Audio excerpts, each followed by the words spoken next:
Now, this is the second module, balancing. In that second module, first part is balancing of rotating masses. Okay. So what is this balancing of rotating masses? So you can able to see this figure here. So this is the mass. So it is mounted on the shaft. Either it may be pulley or it may be gear or it may be impeller, whatever. Okay. So it is mounted on the shaft. When it is rotating, due to some reasons, reasons means there will be exact there is not the wheel may not be exact circular shape or some defect in the inside the wheel, means some voids or something, or some additional mass, some nut and bolt or something. If you play, if you are mounted on the wheel, in that point it causes the imbalance, means it creates the eccentricity when it is rotating of shaft. Okay, so to avoid that one, so exact video I will show in the next slide. So to avoid that imbalance, we are going to use the balancing method. Okay, so here in this in your syllabus we have the static and dynamic balancing of rotating masses, then balancing of single rotating mass by balancing masses in the same plane. Means if it is some single plane, it creates the eccentricity or it disturbing the rotation of shaft, so it is creating the vibration. To avoid that one, we are going to place this another mass to balance that in the same plane. Okay, that is balancing of single rotating mass by balancing masses in same plane. And another thing is, if it is here, you are not have the provisions to uh, put the balancing mass in the same plane, so you can place in another plane in some opposite direction. Okay, that is in different planes. And second one, another next topic is balancing of rotating masses, balancing of several rotating masses by balancing of masses in same plane and different plane. It means, so now it is only one disturbing mass. If it is two or three disturbing mass, you are going to balance that mass in the same plane or in the different. Okay, so that is the syllabus what you have in the first part of the second module. So you can observe here.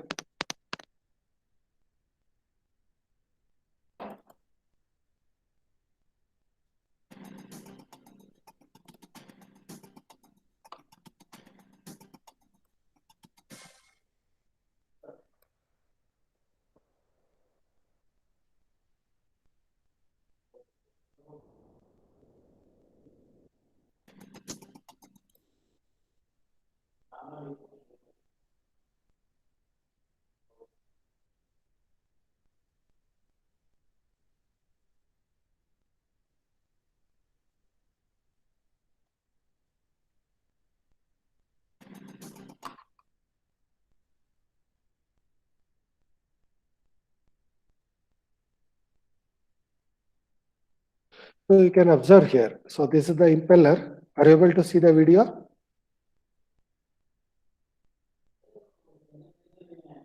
Hmm? Sir, could you like do a slideshow of this? Like it's very small. Okay. One second.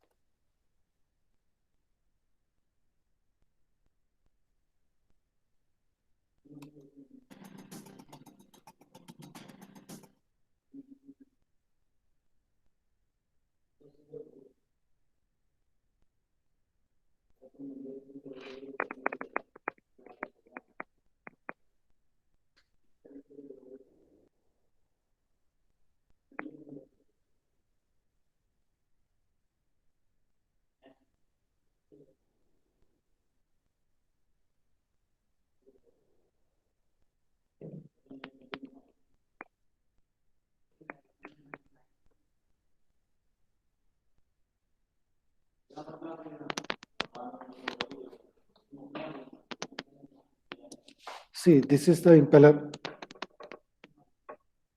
Are you hearing my voice? Yes, sir. Yes, sir. Uh, Okay, now this is actually this is the impeller. So it is rotating. So when it is rotating, you can able to see the disturbance. See here, it is not. See, you can see here, it is creating the vibration of the shaft. It is creating the unbalance of the shaft. Okay, so then after balancing that one, so it will rotate it in a smoother way. Okay, so to balance that one, we are going to use the different methods. Okay, we will discuss that later. See,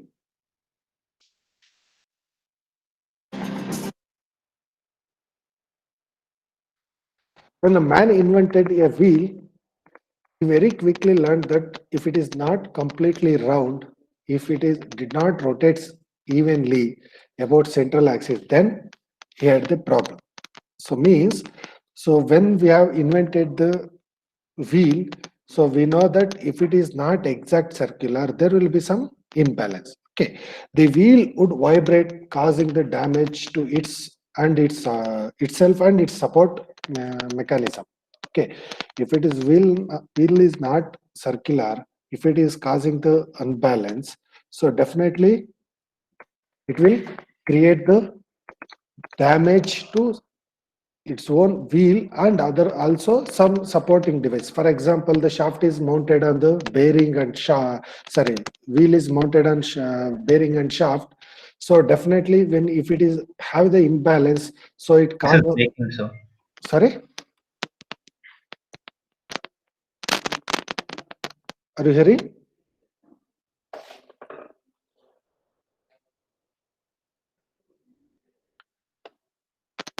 Are you hearing my voice properly? Yes, sir. Yes, sir. Yes, sir. Okay, the wheel maybe causes the damage itself and the supporting device like bearing or shaft or any other devices which are connected to that wheel, they may get damaged. A method had to found minimize this imbalance. The mass had to be evenly distributed about the rotating central line so that the resultant vibration was at minimum. Okay, when imbalance occurs, it causes the vibration. So by distributing the masses uniformly, so where we required, so it can rotate smoothly without any disturbance. Okay, see, you consider it is the body when it is rotating, you can able to see the two axes. You can able to see the two axes here. One is the principal inertia axis and another one is the geometrical central line. What is the difference between this CG or principal inertia axis and geometrical central line? Can you tell me, anybody? What is the difference? Geometrical center line divides the shaft into two equal parts, Hmm. and principal inertia axis is uh, when inertia is experienced by the shaft, it is along that axis. Okay, so you're right. So it means this geometrical central line is the center of the geometry. But principal inertia axis, it's depend on the mass, or if it is, for example, just you can imagine if you have some additional component here on this point. Okay, when come to the mass, it is not uniform from the center of from the geometrical center line. You know, either side it is not uniform. But geometry is separated centrally, but it is not divided the mass of the mass of the component. Okay, so this CG or principal inertia axis, that is the axis there total inertia forces becomes zero, or that is the center of gravity. Is it clear? Yes, sir. Okay, so that is the in this case. So here I'll some one more axis we are going to get, that is the rotating central line. The rotating central line being defined as the axis about which rotor would rotate if not constrained by its bearing, also called as the principal inertia axis or PIA. Okay, so where it can rotate, okay, without any vibration, so that we are going to call as the principal axis or PIA. Okay, see, geometrical center line is the geometry center line being physical center line of the rotor. When the two center lines are coincide, then rotor will be in the state of balance. When they are apart, rotor will be the unbalanced. Is it clear? If it is both are same, now this is the geometrical center line. This is the principal inertia axis. On this principal inertia axis, the wheel is rotating. Okay, or if it is geometrical, if in case you are rotating the rotor by using geometrical center line, so definitely it will causes the imbalance. It will causes the vibration. Okay, so if it is both the axes are same, so there is no disturbance, there is no unbalance. That we are going to call it as the state of balance. When they are apart, the rotor will be the unbalanced. Okay, so there are the different types of unbalance can be defined by the relationship between the two center lines. Means by relation between the two center lines, we are going to uh, classify the unbalance, that is static unbalance, couple unbalance, and dynamic unbalance. Okay, where principal inertia axis is displaced parallel to the geometric center line, that we are going to call it as the static unbalance. See here, this is parallelly distributed. Okay, so this axis is parallel to this axis. In that case, we are going to call that as the static unbalance. And second one is couple unbalance, where the principal inertia axis intersect the geometrical center line at the center of gravity. See here, in this body, this is the point of center of gravity. The principal axis and geometrical axis both are intersect at this point. That we are going to call it as the couple unbalance. Dynamic unbalance, where this principal inertia axis and geometrical center line do not coincide or do not touch, or not parallel. Okay, that are the not parallel, not touch, and it not coincide. That we are going to call it as the dynamic unbalance. Okay, so now how we are going to get the static unbalance? See, it is very simple concept. Okay, when the body, when the body is having the some motion, some weight additionally, so this will create the eccentricity between center and CG. Okay, so that we are going to call as the static unbalance. Here we are not going to consider any inertia, any motion or any dynamic forces. Only it is we are going to consider static force. It will occur due to the gravity of the body. Due to the gravity of the body. Okay. So how we are going to classify this static, couple, and dynamics? So just I will show on video.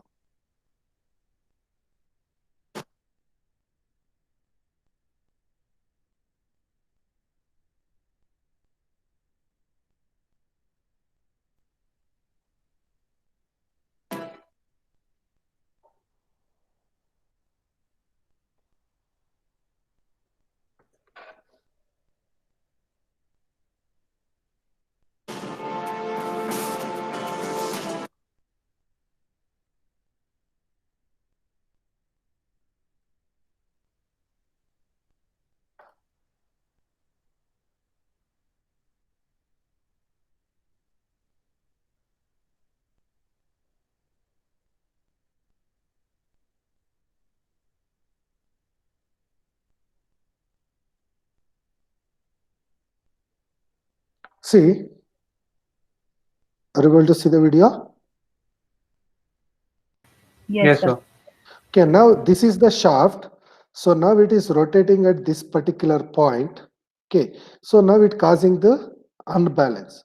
Okay, so it is causing the unbalance.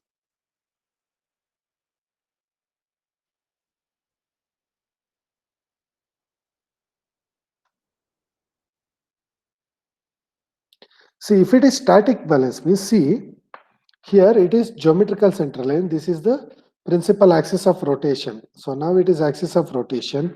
So now Pi, this gap we are going to call it as the static unbalance.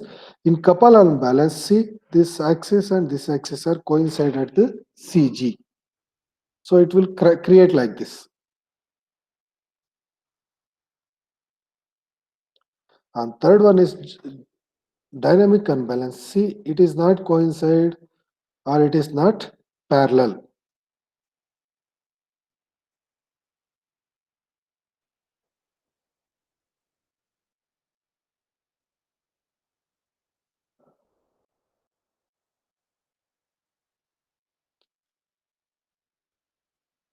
Okay, so now this is the balance, this is the rotating mass, same mass. If I consider this mass, okay, if you want to balance in the same plane, what I told you now, in the same plane, if you want to balance, so we are going to find out centrifugal force. Centrifugal force is equal to mass into omega square into R. Okay, if you want to make that balance, so we need to make the same opposite centrifugal force that will have the mass of 2 and into omega square into R2. So this omega M1 and R1 should be equal to M2 R2 to make the balancing. This is the balancing of, see, this is the balancing of single mass in single plane. Is it clear? Starting, I told you, we have the topic of balancing of single mass in a same plane.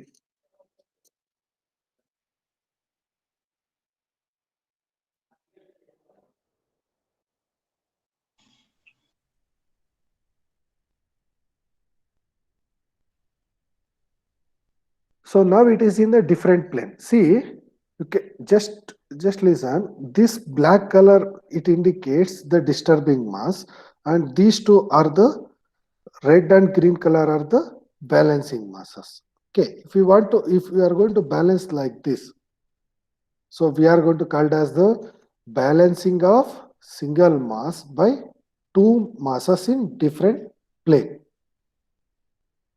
Okay. So here also we are going to consider same Fc. This is Fc is equal to m omega square r, that is equal to Fc2, then this Fc1. Okay na? See here, this is the Fc is the centrifugal force due to disturbing mass. Fc2 and Fc1 are these two balancing masses. This should be equal to this one. Okay, so this mr is equal to m2 r2 plus m1 r1. So when we are considering the dynamic force, so we are going to take the couple about this point also. We will discuss in the dynamic balancing there. Okay, so here in this point we are going to consider the length also, because couple is depends on this distance also. Fc1 into L plus is it plus Fc into L2. Okay, this one. So here we are going to get like this. So we will, when we are solving the problem, I will explain that clearly. Is it clear? What is the balancing of, balancing of single plane and mass of single in same plane and different plane? Is it clear? Yes, sir. Okay. Yes, sir. So now what is the reason behind that unbalance?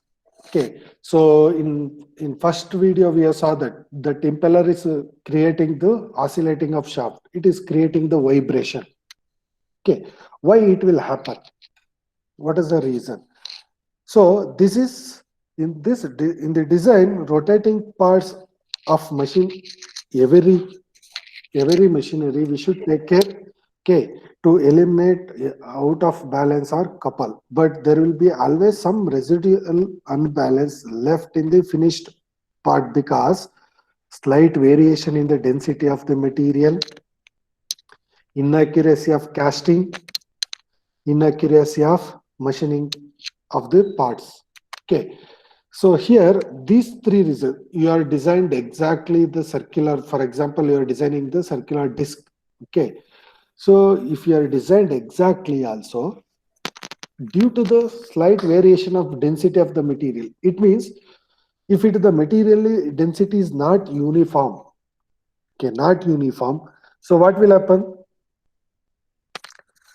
So what it causes, the density is directly related to the mass, right?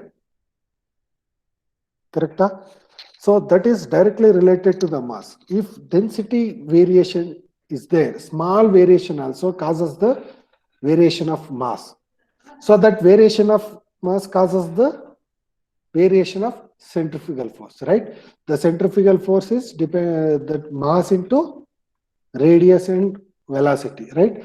This centrifugal forces depends on what is the mass, what is the radius of that from the rotating axis, and what is the speed that is rotating. Okay, so and inaccuracy in the casting. So when you're casting the wheels, so due to some reason, if you are not maintained accuracy, okay, if you are not maintained the accuracy while casting of wheels, so it causes the variation of dimension, so variation of mass in the throughout the wheel, so that will cause the unbalance and inaccuracy in machining of the parts. So when doing the machining also, if you are not done accurately, so it will cause the unbalance. So why balancing so important? A level of unbalance that is acceptable at low speed, okay, is completely unacceptable at higher speed. Reason is when it is the motor, when the machine or any component running at high speed, so we know that what will happen. So why we can accept in the low speed, why we can't accept the unbalanced mass in higher speed? Can you tell me? Have you got any idea? Because wobbling will be more when the speed is higher. Yeah, hobbling or vibration is more. Why that vibration is more? Because the unbalanced But even effect. low speed also unbalanced effect is there. Why in high speed only vibration is more? Force is proportional to the speed, sir. Mm, the centrifugal force is directly proportional to the speed of rotation. So at higher speed, it will cause the high vibration. Okay, then as machines get bigger and go faster, the effect of the unbalance is much more severe. See, if the machine becomes bigger means the radius will get increases. When the radius get increases, definitely that is directly proportional to the centrifugal force. That centrifugal force is directly proportional to the radius of rotation. So that also causes the more unbalance. And absolutely the speed, if go faster means speed is more. Then the force caused by unbalance increases by the square of the speed. Correct? M omega square R. So the force get increases when the speed get increases, the centrifugal force is increasing twice or way, like square. Okay, the effect is very high. If the speed is doubled, the force quadruples, means if the speed is tripled, the force increases the factor of 9. It means if the speed get double, if it is 100 rpm to 200 rpm, so the force will become 4 times. Okay, so one force will become 4 times. If the speed get 100 to 300, the force, centrifugal force increases 9 times. Okay, so that is the reason we need to make the balance. You can't control the speed because that is our application. So as per your application, you require some speed. You can't control the speed. To avoid the unbalance, definitely you make that balancing. Okay, to avoid the vibration and failure of the component. Okay, now what is the actual meaning of the balancing? Balancing is the technique of correcting or eliminate the unwanted inertia forces or movements in rotating or reciprocating masses and is achieved by changing the location of mass centers or addition of masses like that. Okay.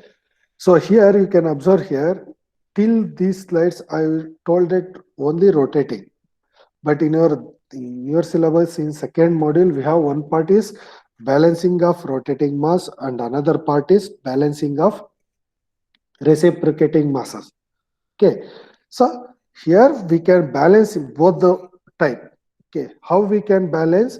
By removing the unwanted inertia forces, by changing the position of mass or changing the location or changing the mass itself by changing the mass quantity.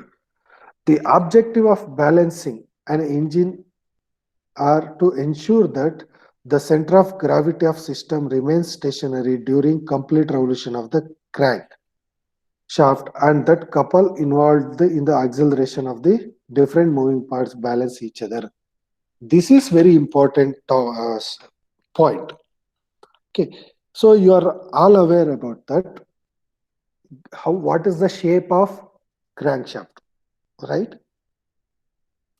You know that when the piston connected to the connecting rod, that connecting rod is connected to the crankshaft. See, the crankshaft shape is like this.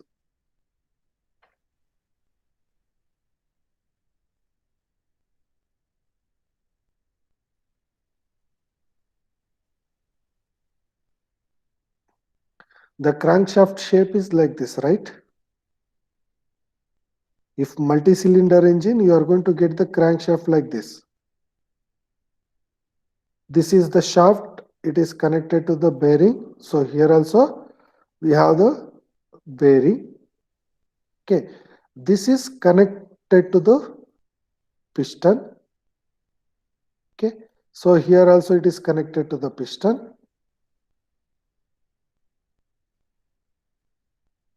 So like this, you have the connectivity of the piston. Okay. So when it is rotating, see here we have the more material. Here also we have the more material. Here also we have the more material. Definitely inertia is more at this particular direction, right? Correct? Huh?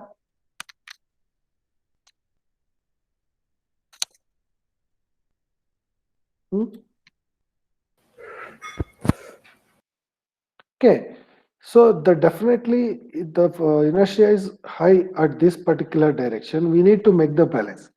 But have you studied that firing order of the engine concept? No, sir. Yes, sir. You are not studying. Actually, maybe you have in your the IC engines or in your engine lab, you can able to study that one. So energy conversion lab. See what will happen if it is four cylinder engine. All the cylinder will not take the burning at same time.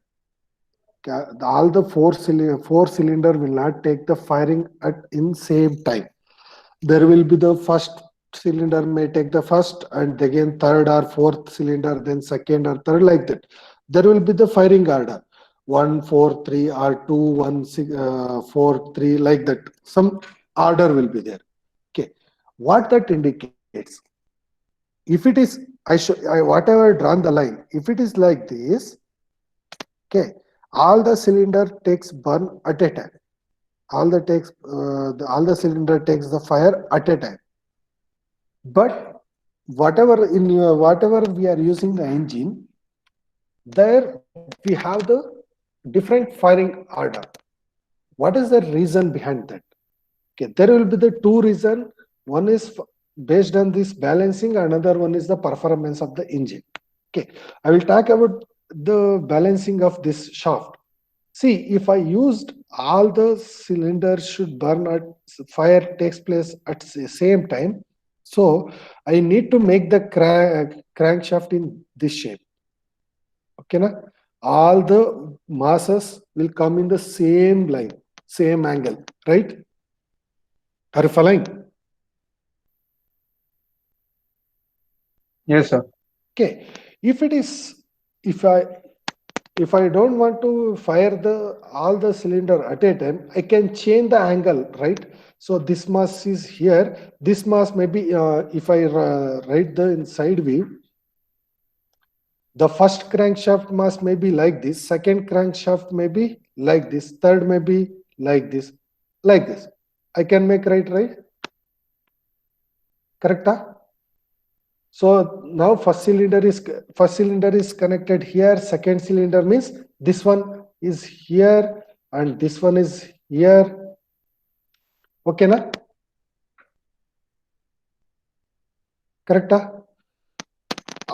At the end of the class, I will show some this one figure of this crankshaft. Definitely you'll get the clear idea. Okay, so to change that mass in different angle, so we can make the balancing. Otherwise, definitely it will cause the unbalance because entire weight is here, this side. Center is here, correct? Right? This is the rotation axis. But mass is in one direction, all the masses are there. It is connected to the connecting rod here. Okay, it will cause us definitely it will cause the unbalance. Okay, to avoid that unbalance, to run the engine or to keep that engine shaft in the same plane or same axis, we need to make the balancing. Even though, so if you are not made the balancing, when you are going to increase the speed of the engine, definitely it will cause the more vibration due to that acceleration. So for that reason, we need to make the balancing. Is it clear? Yes, sir. Okay. There we have the two types of balancing. One is static balancing and another one is the dynamic balancing. In your syllabus, now we have the first part of the second module is balancing of rotating masses by both static and dynamic way. Okay. Static balancing is a balance of forces due to the action of gravity. Okay, due to the action of gravity, what are the force will develop? So we are going to balance that one. That we are going to call as the static balancing. Dynamic balancing means a body is said to be in the static balance when its center of gravity is in the axis of rotation only. If you have made that balance, the center of the axis, center of gravity will lies on the axis of rotation. Then dynamic balancing. Dynamic balance is a balance due to the action of inertia force. Listen here, it is only action of gravity. This will not affect by the speed. Only it will affect by the mass.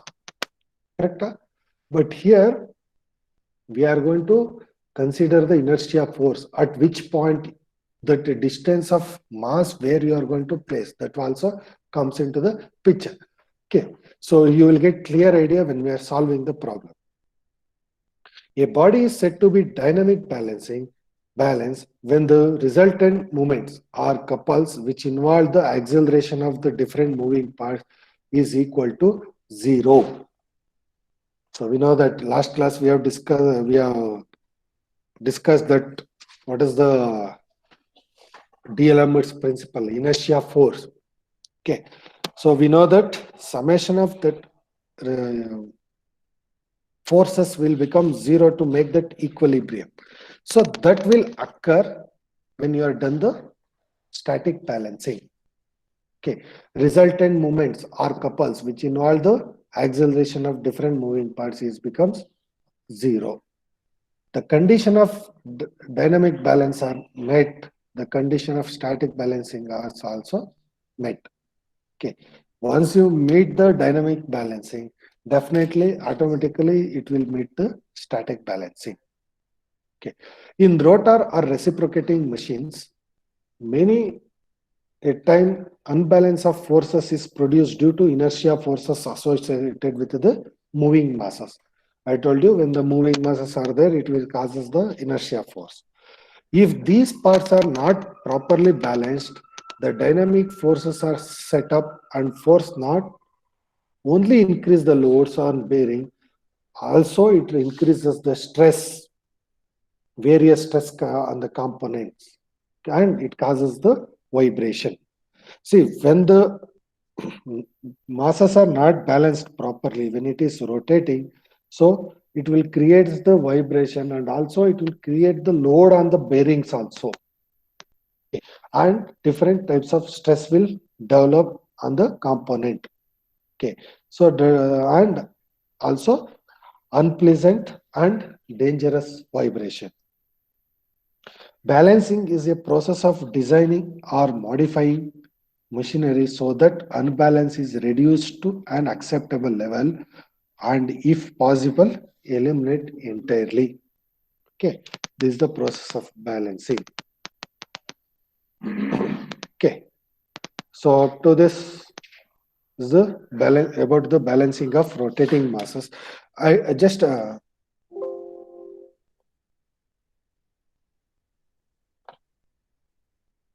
is there any doubt till this?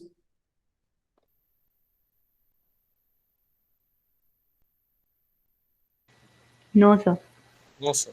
Okay, so here just briefly I will tell you in the here syllabus. In this we are studying the balancing of rotating masses. Okay, first topic. Second topic we have the balancing of reciprocating masses. When we are going to balance the rotating mass, we are going to balance both static and dynamic way. Okay, na? In that also we are going to balance the masses in single plane, same plane or different plane when only one unbalanced mass. If it is you have the several unbalanced mass, you can balance in the same plane or different plane. You are going to add, we need to add the weights. Okay, so you can observe this video now.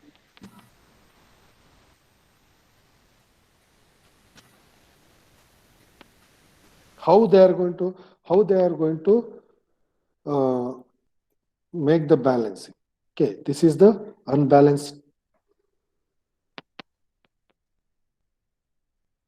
This is after balancing. See there.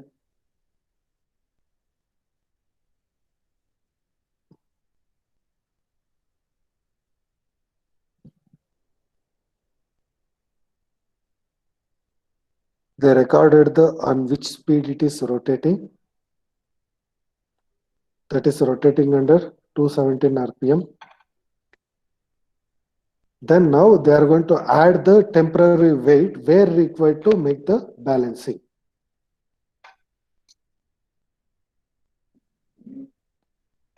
So now also it making the disturbance. See here.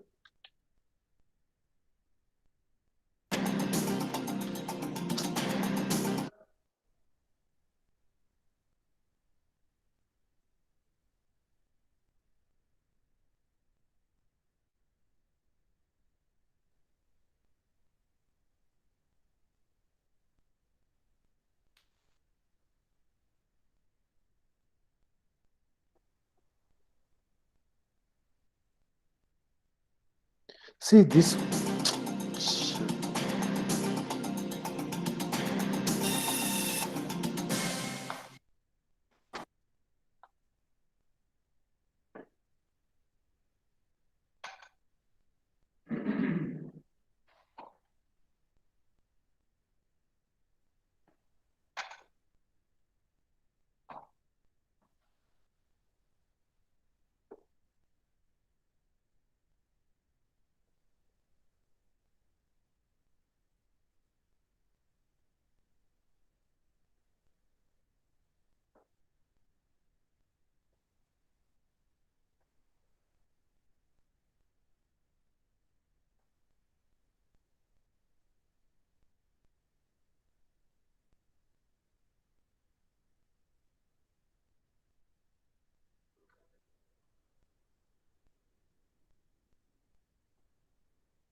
Is it clear?